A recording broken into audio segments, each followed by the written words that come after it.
Que bom estar com você mais uma vez. Obrigada pela participação. E hoje a nossa conversa é mais alegre também pelo convite que o YouTube nos fez para que falássemos sobre o idoso durante a Covid-19. Assim, me lembrei de uma velha história chinesa em que um rei muito autoritário e preconceituoso determinou que no seu reino não poderia haver pessoas acima de 60 anos.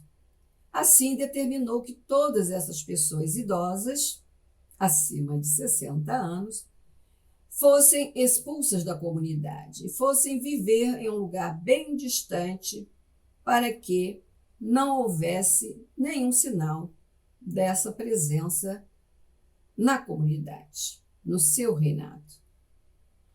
Um de seus oficiais, filho muito amoroso, teve muita piedade de seu pai e também pensou na enorme saudade que sentiria por seu pai vivenciar um isolamento compulsório, agressivo, um isolamento determinado pelo rei. Assim, resolveu transgredir as normas e o que ele fez? Escondeu o seu querido e amado pai em um local subterrâneo, onde ele levava todos os dias água, alimento e também um livro contendo ensinamentos preciosos sobre a vida, escritos pelo Buda Shakyamuni.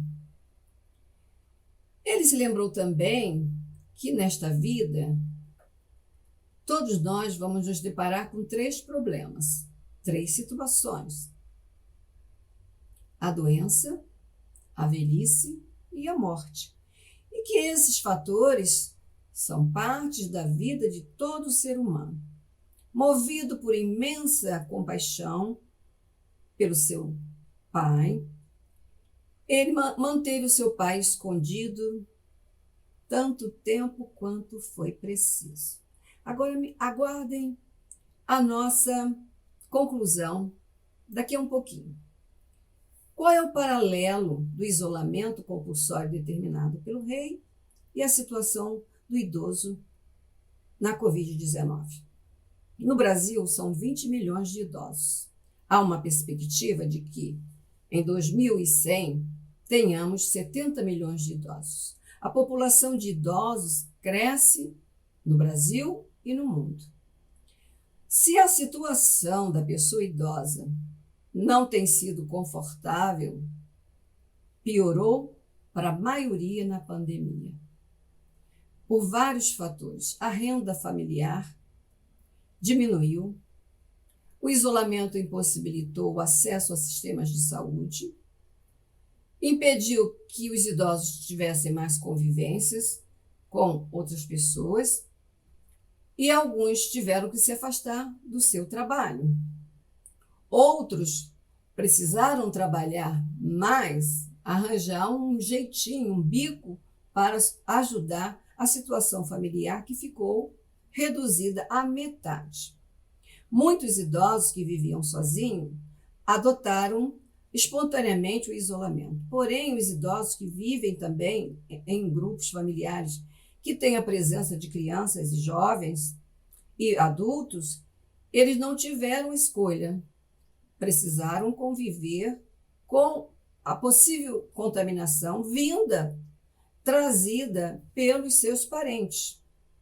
Alguns idosos me relataram também o grande medo que sentiram e não tinham uma outra alternativa.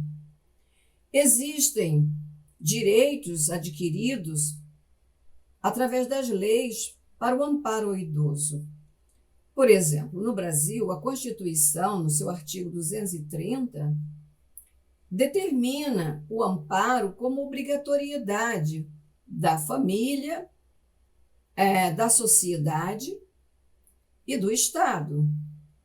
Mas olhando o que aconteceu na pandemia, nós verificamos que o que ficou evidente é que os idosos tinham prioridade para a vacinação.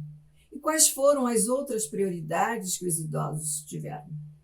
Algumas pesquisas que estão sendo feitas mostram o impacto da pandemia na vida dos idosos, mas esse impacto ainda precisa ser muito estudado.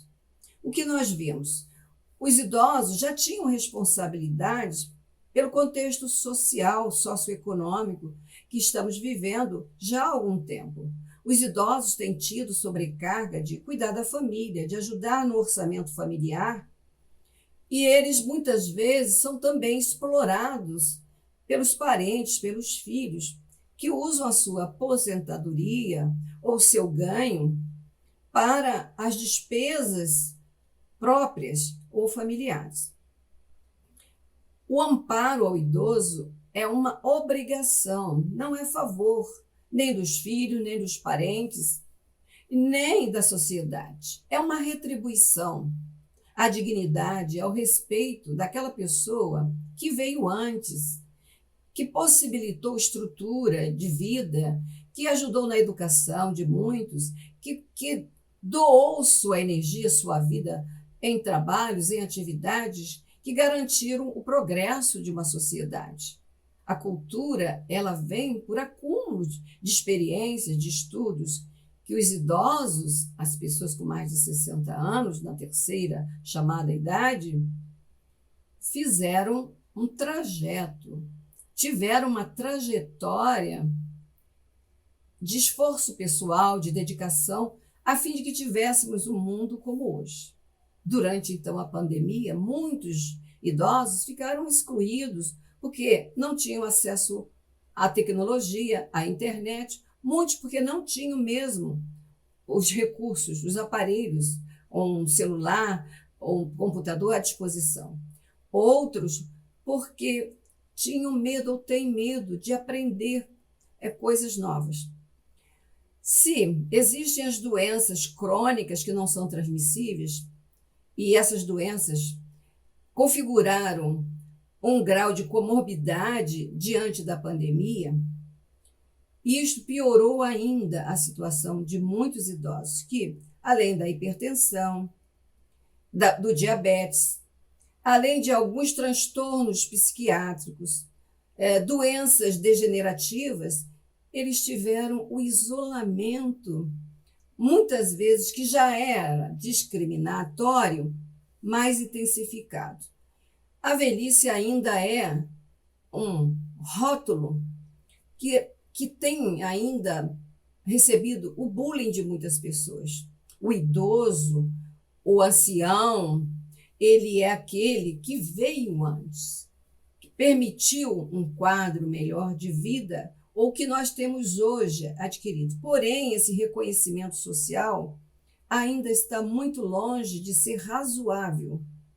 Então, o idoso, ele prefere fingir que não chegou a uma idade acima de 60 anos ou mais, porque o cabelo branco, as rugas, são evidência de que o tempo passou, e o tempo vai passar para todos nós. Minha mãe dizia que aquele que não morreu novo, de velho não escapa.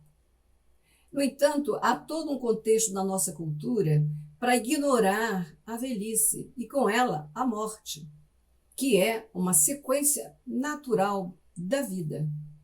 Então, amigos e amigas, vemos na pandemia também o aumento de suicídio entre os idosos, o abandono de muitos familiares e também o isolamento obrigatório que impediu que muitos saíssem de suas casas, que fosse visitar um amigo, que recebesse um abraço, um apoio maior. Eu vi em uma reportagem, uma emissora de TV, uma senhora idosa que, sabendo que outras pessoas estavam passando fome, se mobilizou para arrecadar gêneros, jogando uma cordinha de sua janela para a calçada, e os vizinhos começaram a colaborar. E assim ela descobriu um jeito de renovar a vida na pandemia. E com todo o meu carinho vai a sugestão para os idosos que estão se sentindo desamparados, abandonados, e que podem contar com algum mecanismo de auxílio, recorrendo a instituições que têm dado apoio àqueles que estão na terceira idade. Porque amparar os idosos, além da Constituição, no Estatuto do Idoso, existe um plano internacional de envelhecimento do qual o Brasil é signatário. E esse plano enfatiza o amparo obrigatório de um povo à sua população idosa como uma obrigação, principalmente em situações de emergências. Como na pandemia é uma situação de emergência, o nosso olhar para a terceira idade deveria estar sendo mais abrangente, mais focal, mais objetivo. Assim, deixo aqui esse agradecimento pela oportunidade de falarmos sobre o idoso. Quem foi o idoso? O idoso foi aquele herói que acordou cedo, que fez a sua jornada para ajudar outras jornadas dos seus filhos, dos seus parentes, de muitas pessoas. E essa jornada merece dignidade, aplauso, respeito, amparo digno. Não é favor, mas dever. E também uma aceitação de que a vida é assim, que todos nós chegaremos a uma velhice. Para chegar numa velhice saudável, confortável, ter atendimento médico, cuidar das doenças degenerativas, ter acesso à medicação, atendimento médico, psicológico também, minha gente. É muita gente envelhecendo com doenças e transtornos psiquiátricos, distúrbios psicológicos, precisando de orientação. Porque o atendimento para a saúde mental ainda é muito pequeno para as necessidades das pessoas, das crianças, dos jovens, dos adultos e dos idosos. O idoso é aquele que acumulou, além das suas tarefas, ele acumulou uma história pessoal, as suas emoções, conflitos mal resolvidos também. É lógico que existem aqueles idosos que tiveram uma vida mais saudável, com acesso aos sistemas de saúde, tendo o direito de ter uma vida mais confortável na velhice, amparada por aqueles que os amam e que respeitam essa hierarquia e que valorizam a importância de uma pessoa idosa. O idoso é aquele que fez história, que fez uma trajetória e deixou uma herança cultural, uma herança afetiva. Então, meu convite é olhar para o idoso na Covid-19 como um parceiro que agora precisa do nosso amparo amoroso, respeitoso, porque é um ser humano, como nós, que vamos chegar também à terceira ou à quarta idade. A vida humana, segundo perspectivas de estudos biológicos, é possível até os 120 anos. Nosso corpo está desenhado para chegar aí. Mas as condições de vida têm que ser factíveis com essa possibilidade biológica. Muito obrigada pela sua companhia, mas quero deixar uma frase aqui do físico e matemático brilhante Isaac Newton, que ele disse o seguinte, que ele conseguiu ver mais longe, vi mais longe, disse ele, porque sempre estive nos ombros de gigantes. E os gigantes são os que vieram antes, os idosos. Agora, o finalzinho da nossa história chinesa é que o rei foi repreendido por um outro soberano, o imperador dos céus, que determinou que ele teria que ter 5 tarefas, e se ele não cumprisse essas 5 tarefas, o reino dele seria destruído.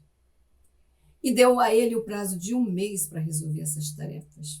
Simplificando, o rei tentou, procurou todas as ajudas que ele pôde no reino e nada foi conseguido. Ele não teve resposta para as 5 tarefas estabelecidas para ele. Quando ele estava desesperado, aquele oficial, lembra que eu falei? De que escondeu o paizinho dele no subterrâneo e o alimentava e dava atenção e amor? Pois é. Ele disse então para esse rei, desesperado: meu pai pode resolver isto. Ele disse: como? Seu pai está aqui, está vivo? Ele disse: sim, porque eu o escondi durante esse tempo todo. O oficial chamou seu pai para conversar com o rei. E o paizinho dele deu todas as respostas para todas as tarefas determinadas. Das 5 tarefas, eu vou compartilhar uma que achei interessante. Uma delas é que o soberano dos céus deixou uma tigela com água na frente do palácio do rei autoritário, Mandal. E ele tinha que achar uma tigela muito mais valiosa do que aquela que o soberano, o imperador dos céus, deixou na porta do palácio. E qual foi a solução que o nosso querido paizinho do oficial encontrou? Ele simplesmente deu água da tigela para alguém beber. E assim, disse ele, uma tigela que oferece água para saciar a sede de alguém é a tigela mais preciosa. A campainha está tocando. Deixo um abraço para vocês. Até o próximo vídeo. Obrigada pela atenção. Gratidão.